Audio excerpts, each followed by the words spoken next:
So Sebastian, a friend of the channel, had another good suggestion for a video, and that's to talk about guitar picks. He was asking about the type of pick that I use, and it's been quite a journey because, as we know, there's so many different types of picks we can choose from now, and different thicknesses, different sizes, different quality, material, so on and so forth.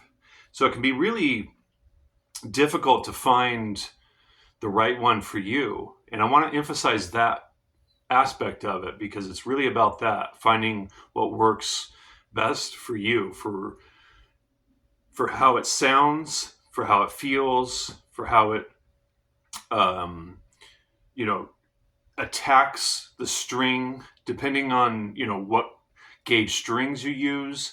That's going to affect how the pick attacks it. So there's all these really subtle details that go into finding the right pick for you. And certainly a lot of it is instinctual. Like, you don't have to get super scientific about it. Just how does it feel? How does it sound? And, you know, not just how it feels in your fingers, which is important, but how does it feel in terms of how it attacks the string? So I'm going to talk about a variety of picks that I have here. And in a minute. But first, I wanted to say, sometimes we could read or hear one of our favorite guitar players talk about the type of pick that they use, and we love their playing and trust their judgment about music. And I think it's important to keep in mind that that's what works for them, and that's a really important aspect of learning from the greats is they figured out what works best for them. They're not saying, even if they have a signature pick and they're trying to sell it to you, yeah, they're trying to get you to use their pick and maybe it'll work great for you. That could happen, certainly. But really, it's they found what works best for them and they're just sharing that. So that's just in general music. That's a really important one right there to keep in mind. I mentioned Pat Metheny a couple times in previous videos, but he was talking about sounding like Wes Montgomery when he was younger, and the older musicians that he was playing with were kind of looking at him like, "Why aren't you coming up with your own thing?" And he realized that one of Wes's messages was he figured out for himself how to do it, how to play like himself. Anyways, I'll save that for another video. But so the different types of picks that I've gone throughout the years, I couldn't find the type of pick that I remember having early on, but I had this this one lying around that's kind of similar. I just wanted to talk about it. It was purple, the one I'm thinking of, and it has a little divot in the pick right here. So when you put your thumb in the pick on the top right here, your thumb can go into the pick, and it just kind of felt really good to hold it like that. And it had this very plastic sound to it. So that's, like I said, that's really important. The material that it's made out of, that's a really important aspect of choosing a pick. So I transitioned from using that pick to these, and there's different varieties of them, but I think they're pretty common or well known now. I don't know if you could read the lettering on there. I'm not sure if the lighting is good enough, but the Jazz 3 picks. This is the really small, thick picks that I think shredders use. There's also a black one. I'm not sure if the black one is the same thickness. I think it is. But I used those for a while, and as you can see, I mean, compared to, let's compare it to a Clayton pick here. Pretty small, right, in comparison. So I kind of liked that for a while. I used that for a bunch of years, actually, having that really small amount of pick, just enough to hold on to and for it to stick out. And it's got a very sharp, maybe if I put it in the white wall there, you can see the definition of the pick better. Very sharp tip. Yeah. So when I took when I took a lesson in particular, I'm thinking of in New York City with Wayne Krantz, he was noticing my articulation when I would improvise for him. My articulation was a little too chunky, and that just caused me to reevaluate the pick, how I was attacking the strings, that whole thing. So I started kind of zoning in on that because I could hear what he was talking about when I would listen back to myself on recordings. So then I went kind of, I don't want to sound dramatic here, but I went through sort of a pick crisis, trying to find the next pick for myself. And I just tried a variety of picks.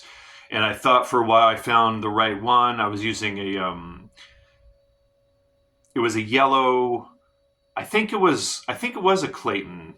Whatever, it was a medium-sized pick, and I thought that was going to be it for me. That was feeling good and sounding good, and then it just didn't feel right. It felt too clunky, and I don't know. It's almost like my fingers started to feel a little fatigued.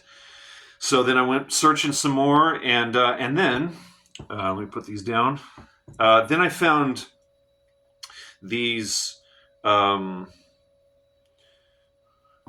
Angel. See if I can get the right lighting. Can you see that? Hopefully. It says Angel Rocks. It's got a guitar with some wings in it. And it's got a butterfly on the other end of it. And these are, pretty standard size picks. And here's a Clayton, which Claytons are kind of big, right? I mean, they have even bigger ones than this. But so... yeah, the Clayton's a little bit bigger, and not by a lot, but it's a little bit bigger. And not doing a good job here of comparing the two, but yeah, it's a little bit bigger. So, and by the way, I used the Claytons for a while. That's why I grabbed this, and that was also just it's too much. I just don't need that much. And then, so this is a really important detail right here that I'm going to talk about. So this right here is exactly the same pick as this, but as you can see, the text and everything, the designs are completely gone with this one, totally wiped out, right? And the tip is much more rounded out. So this is a new version. This is a very broken in version. I mean, this is some years. And this is what I prefer, is the rounded edge there, not this sharp point. And that has to do with, obviously with a sharper point, which is what a lot of metal guys use, right? They like that. They like that really sharp point because it's very accurate. But the thing is, it gives that very sharp kind of articulation. And I don't know what percentage of my playing is with a clean sound, where, most metal guys, rock guys, well, let's just talk about metal guys, for the vast majority of the playing, it's done with some kind of distortion or overdrive, right? So I think you can kind of get away, and a lot of them use lighter strings. I use an 11.5 to, I think this is a 52 on the bottom, so pretty thick strings to kind of beef up the sound and the way it feels. But so with a clean sound, this was just too sharp sounding. So I really like the rounded quality of the articulation. And one thing I learned recently is, because we don't want rough edges. Sometimes with the round wound strings, especially if you're doing like harmonics in the right hand with the pick, or digging the pick in certain ways, it can get some rough edges over time. And what I discovered recently, because I love this pick, I mean, this is what I use day in, day out. And if I lose it, then I'm going to have to find an older one that's already broken in, because it takes so long to get that sharper pointed new pick to get rounded out at the tip here.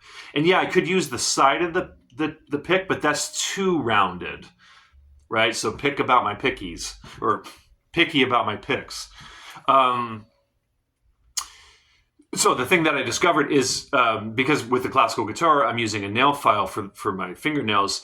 So if you get any rough edges around your pick, you can just take a nail filer and file it. And it doesn't take long at all. It's just like a couple brushes with the file, and it can get those rough edges out. And then your pick is good to go again. So that's actually been really helpful, because I used to have to dish the pick after a while. Once it was nice and broken in, I used to have to dish the pick because of those rough edges, because it just sounded and felt terrible against the strings. So yeah, I'll leave it there with some of my thoughts about picks. It's amazing how many things there are to talk about when it comes to guitar playing and music in general, isn't it? Pretty remarkable. All the different details and ways that we could talk about music, which is what makes it so interesting and fun and exciting and so on and so forth. All right, guys. I'll talk to you in a video to come soon. Thanks.